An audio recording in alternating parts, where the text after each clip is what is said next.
কাউকে দেখে আপনার ভালো লাগতেই পারে, তার প্রেমে আপনি পড়তেই পারেন, এতে অস্বাভাবিকতার কিছুই নেই। কিন্তু প্রবলেম হচ্ছে অন্য জায়গায়। যদি আপনি এই 3 অবস্থায় তার পিছনে দৌড়াতে থাকেন, তাহলে ভবিষ্যতে কিন্তু তা আপনার জন্য সুখকর কিছু এনে দেবে না। প্রথম হচ্ছে, যখন আপনার ব্যাংক অ্যাকাউন্ট খালি থাকে, আপনার কোনো ইনকাম সোর্স নেই, আপনি বাপের হোটেলে খাচ্ছেন, ঘুমোচ্ছেন, ঘুরছেন, নিজের কোনো ইনকাম নেই।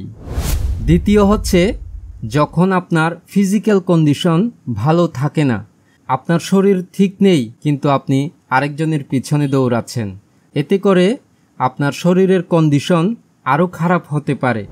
তৃতীয় হচ্ছে, যখন আপনি মানসিকভাবে বিক্ষিপ্ত, অশান্ত এবং আনফোকাসড থাকেন, আপনার কোনো লক্ষ্যই থাকে না, আপনার মন কী করছে বা কী করতে চাচ্ছে আপনি নিজেই জানেন না।